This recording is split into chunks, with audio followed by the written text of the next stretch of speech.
Hello my dear friends, you're in the Military of a Summary channel, and this video we're going to discuss the most important events that took place during the previous 12 hours. We have lots of very interesting updates both from the territory of the special military operation and from the territory of Israeli-Iran conflict. First, let's talk about Israeli-Iranian conflict because we have several things to discuss, and then we will move to Ukraine. According to information we have during the previous nights, Israelis continue bombing and attacking the territory of Iran. But when talking about their strikes, we see that they have changed their tactics and their approach.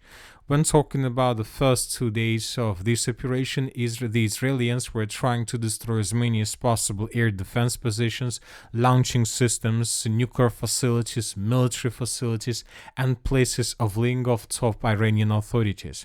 And when talking about the previous 24 hours, we see that the situation has been changed because during the previous 24 hours and during the previous night, the Israelis were trying to destroy as many as possible economical facilities of Iran, and they were targeting some oil production storages, oil production facilities, and gas production facilities.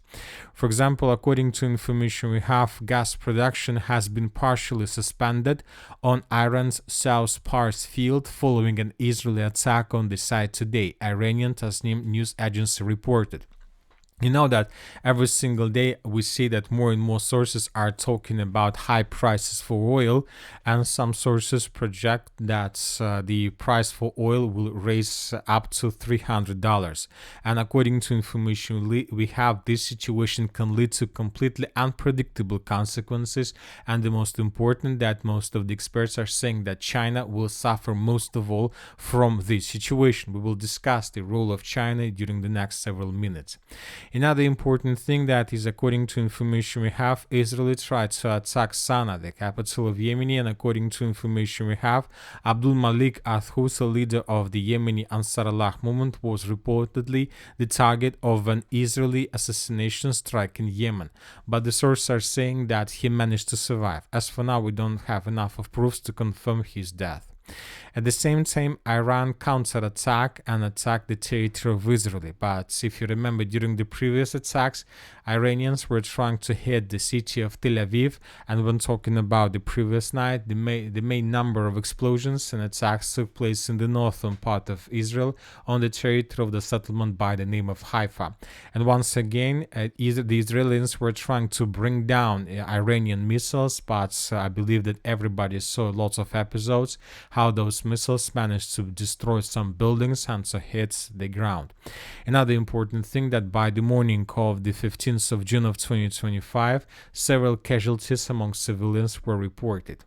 Now let's discuss the most important thing. We see that the blitzkrieg that most likely the Israelis were planning to create hasn't probably failed. This plan failed, and now we understand that most likely if this war continues, this is going to be another war of attrition, which means that all progress that Israeli or Iranians managed to get during the previous few days probably has no value at all, because now everything depends on logistics, now everything depends on production, and when talking about this situation, everything depends on the partners of Israel and the partners of Iran, whether these partners are able to support their, let's say, allies in this war. When talking about Israel, we discussed that the United States of America is the main partner of this state. When talking about Iran, the main partner of this state, the main partners of this state are the Russian Federation and China. And today we got probably the most important update since the beginning of this conflict, that a cargo plane from China flies to Iran. It might be recalled that during the short-term war between India and Pakistan, China promptly delivered military supplies to Pakistan, in particular air-to-air missiles, which provided highly effective during the war. I would like to remind you that during short war between Pakistan and India, Pakistan used air-to-air missiles, and according to information we have, lots of aircrafts of India were destroyed. So that is why now these missiles most likely we will find on the territory of Iran, and this is very important because during the next 24-48 hours, first Israeli aircrafts could be destroyed by these missiles. So anyway, let's wait and see what is going to be, but obviously if it happens, this is going to be another round of escalation, and most likely this can lead the United States of America, this can force the United States of America to join this conflict as well on the side of Israel. Now let's return to Ukraine. We have lots of very interesting updates, changes on the ground, so let's discuss everything in details. And first, let's talk about several statements that were made by Zilinski. Zilinski is in desperate and he's in panic because he understands that most likely the situation for him will become much worse in comparison with any period of the special military operation. Zilinski acknowledged that the escalation of the conflict between Israel and Iran could have a negative impact on Ukraine. He said that this would reduce US aid to Kyiv because Washington would be helping Israel more, while European support for Ukraine would slow without the United States. So he made a lot of statements about this. He made a lot of statements on X, and once again he made a lot of statements about prices for oil. Once again, according to the situation we have right now in the Middle East, most likely the price for oil will continue growing, and if Iran closes let's say the sea roads around its state, it will lead to multiple growth for oil prices. And we understand that Russia has the biggest income exactly from oil, probably from oil sales. So after, obviously, the Russians can have a lot of money, which means for Ukrainian Zelensky that Russia will be able to continue a special military operation for years. So that is why Zelensky is trying to force the European Union to probably restrict prices for oil, at least for the Russian Federation, on the level of $45. But obviously this will not work. The Russians during the previous night carried out another massive drone and missile strike all over the entire territory of Ukraine. Another map was published about Russian roads, and once again the Russians were focused in the most northeastern part of the Chernihiv and Sumy regions, trying to destroy as many as possible Ukrainian equipment, electronic warfare equipment, and probably communication equipment. Most likely during the next hours we're going to receive some videos, and according to information we have, the Russians attacked the territory of the city by the name of Kremenchuk. When talking about this area, there is an oil refinery plant, this one, and most likely this oil refinery plant was completely destroyed as a result of another combined strike with missiles of Iskander type and Geran drones. Now let's discuss the situation on the ground. According to information we have, during the previous night, the Russians continued their offensive operation in the Sumy region, and the Russians managed to improve their position significantly. For example, this is the situation by the end of the 14th of June of 2025, and during the previous night, the Russians managed to secure up to 50% of the settlement of Yunakivka, which is very important. The Russians managed to improve their positions in this huge forest around the village of Satki to the northeast of the city of Sumy. And the most important thing is that the Russians most likely managed to establish complete control over the village of Alexandria and answer the settlement of Miropolye from the north. Now, this is once again the map by the end of the 14th of June, and this is by the beginning of the 15th. So we have geolocations that confirm Russian progress on the ground. This video was published by the Ukrainian sources, and here we can see how Ukrainians were attacking Russian units in this direction with artillery strikes. Several episodes were geolocated exactly in this area.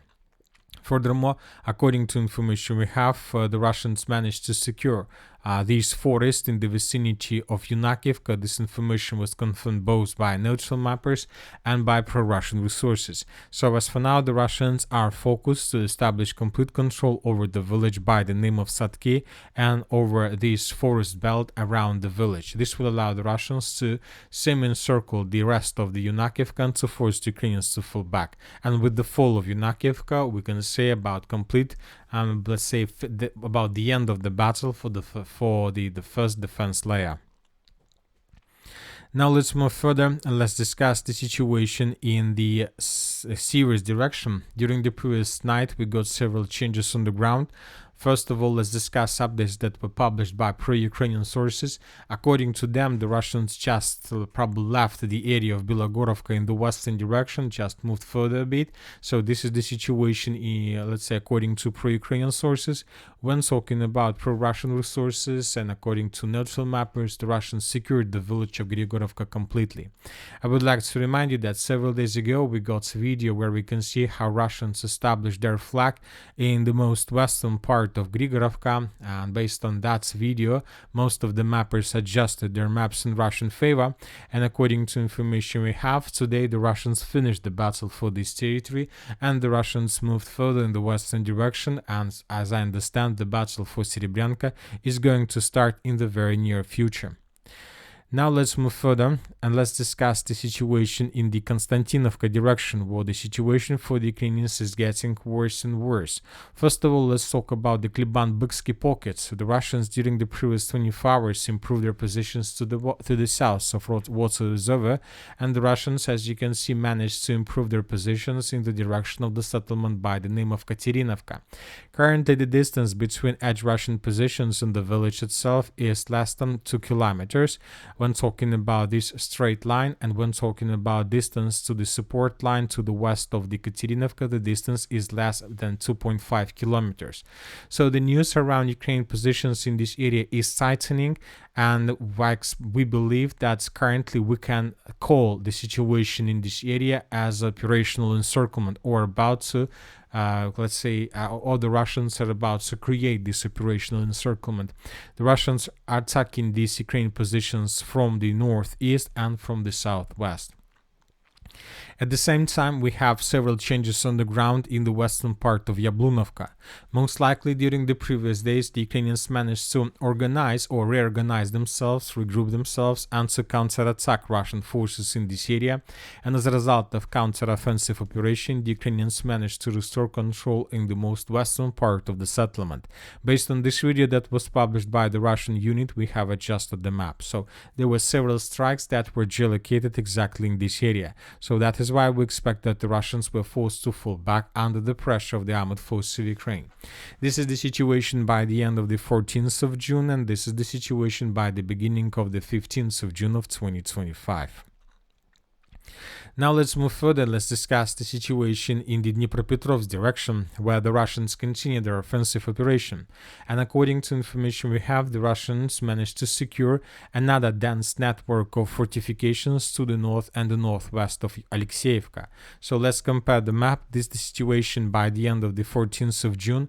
The Russians just finished the battle for the settlement of Zelený Kut, and this is the situation by the beginning of the 15th of June. At least 4 strongholds were taken by the Russians as a result of offensive operation. But as we discussed in the previous videos, most likely the Ukrainians were forced to fall back in this area with the purpose to control their lines, to maintain the corridor, and to save as many as possible soldiers in this area. The Ukrainians will continue this process. They will continue withdrawing positions, and probably in 4 or 5 days this entire pocket would be taken by the Russians, and the Ukrainians would abandon their positions towards the settlement of Novopavlovka. At the same time, the Russians are not going to reduce their pressure in the direction of Zaporozhye. During the previous 24 hours, the Russians improved their positions significantly by taking under control additional positions of the armed forces of Ukraine in the fields. The Ukrainians are retreating, and due to this situation, we expect that during the next 48 hours, we're going to start receiving first videos of clashes on the territory of Zaporozhye. With the fall of this small village, most likely the Ukrainians would be forced to fall back from the entire pocket. And when talking about the south Zaporozhye direction, we have important updates from the territory of Gulay-Polye. Several sources reported that the Russians managed to answer the village of Gulay-Polye from the southeast. This information was confirmed by pro-Russian resources, and according to them, the Russians managed to break through Ukrainian defense and to answer Gulay-Polye using these roads of attack. I would like to remind you that during the previous days, we were talking a lot about Russian offensive in the direction of Malinovka, and we had yesterday at least several videos that confirmed Russian presence on the ground. So now we see that the Russians are attacking not just in the direction of Malinovka. The Russians are trying to attack Ukraine positions using broad frontline attack, and currently the front line of attack is around 20 kilometers, starting from the settlement of Dorozhanka and ending by the village of Malinovka. The Russians are going to move further with the purpose to pin down the Ukrainian forces and not to allow them to redeploy some reinforcements and reserves from this area in the direction, let's say, of the settlement of Novopavlovka or the city of Pokrovsk, or in the direction of Konstantinovka. And that's it for the short video. Military with Summary channel reminds you, we condemn any violence in the world. Thank you for watching, subscribe to my channel, put your likes, join my Patreon, and have a good day. Bye bye.